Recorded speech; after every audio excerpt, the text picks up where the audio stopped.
ಹಾರೋಹಳ್ಳಿ ಸಮಾಜದ ಕಟ್ಟಕಡೆಯ ವ್ಯಕ್ತಿಗೆ ಆರೋಗ್ಯ ದೊರೆತಾಗ ಈ ದೇಶ ಉದ್ಧಾರವಾಗುತ್ತದೆ ಎಂದು ಶಾಸಕ ಇಕ್ಬಾಲ್ ಹುಸೇನ್ ಹೇಳಿದ್ದಾರೆ.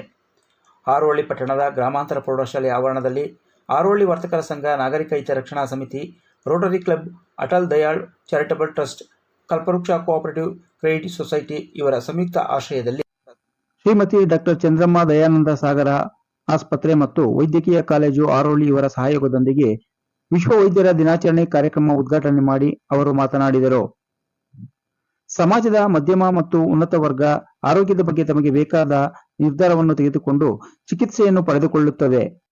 ಆದರೆ ಕಟ್ಟಕಡೆಯ ವರ್ಗ ಸದಾ ದುಡಿಮೆಯ ಬೆನ್ನು ಬಿದ್ದು ತಮ್ಮ ಆರೋಗ್ಯದ ಬಗ್ಗೆ ಕಾಳಜಿ ವಹಿಸದೆ ಅನಾರೋಗ್ಯಕ್ಕೆ ತುತ್ತಾಗುತ್ತದೆ.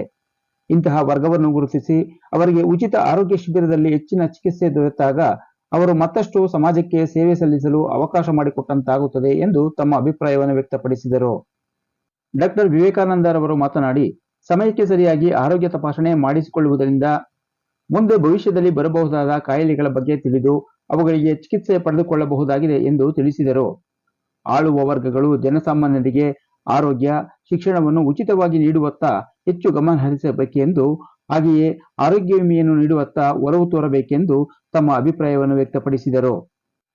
ಹಾರೋಹಳ್ಳಿಯ ಸುತ್ತಮುತ್ತಲ 568ಕ್ಕೂ ಹೆಚ್ಚು ಜನರು ಆರೋಗ್ಯ ತಪಾಸಣೆಯ ಪ್ರಯೋಜನವನ್ನು ಪಡೆದುಕೊಂಡರು. ಈ ವೇದಿಕೆಯಲ್ಲಿ ಡಾಕ್ಟರ್ ರಾಜು ಜೆಇ, ಬೆಸ್ಕಾಂನ ಅಭಿಯಂತರರಾದ H V. Ravikumar, revenue inspector B V. Nagaraju ರವರುಗಳನ್ನು ಸನ್ಮಾನಿಸಲಾಯಿತು. ವೇದಿಕೆಯಲ್ಲಿ ವರ್ತಕರ ಸಂಘದ ಅಧ್ಯಕ್ಷರಾದ ಮುರಳೀಧರ್, ಹಾರೋಹಳ್ಳಿ ನಾಗರಿಕ ಹಿತ ಸಂರಕ್ಷಣಾ ಸಮಿತಿಯ ಅಧ್ಯಕ್ಷ ಎಚ್.ಟಿ. ಶ್ರೀನಿವಾಸ್, ರೋಟರಿ ಅಧ್ಯಕ್ಷ ಡಾಕ್ಟರ್ ಸಿ.ಎನ್. ಪ್ರಾಣೇಶ್, ದಯಾನಂದ ಸಾಗರ್ ಆಸ್ಪತ್ರೆಯ ಡಾಕ್ಟರ್ ಸುಂದರಂ, ಜಿಲ್ಲಾ ಪಂಚಾಯಿತಿ ಮಾಜಿ ಅಧ್ಯಕ್ಷರಾದ ಎಚ್.ಕೆ. ನಾಗರಾಜು, ವಿಎಸ್ಎಸ್ನ ಅಧ್ಯಕ್ಷರಾದಂಥ ಸೋಮಣ್ಣ, ನ್ಯಾಮತ್, ಸಮಾಜ ಸೇವಕರಾದ ವೆಂಕಟೇಶ್, ಪೊಲೀಸ್ ಮುನಿಯಪ್ಪ, ಬೇಕರಿ ಬಲರಾಮ್, ಮುನಿಕೃಷ್ಣ, ಲಕ್ಷ್ಮೀನಾರಾಯಣ್, ಹಿರಿಯ ಕಾಂಗ್ರೆಸ್ ಮುಖಂಡರಾದ ಮದನ್ ಮೋಹನ್ ಒಳ್ಳ, ಹಾರೋಹಳ್ಳಿ ವಿದ್ಯಾಸಂಸ್ಥೆಯ ಎಲ್ಲ ಆಡಳಿತ ವರ್ಗ ಹಾಗೂ ಈ ಸಂದರ್ಭದಲ್ಲಿ ಎಲ್ಲ ನಾಗರಿಕರು ಉಪಸ್ಥಿತರಿದ್ದರು.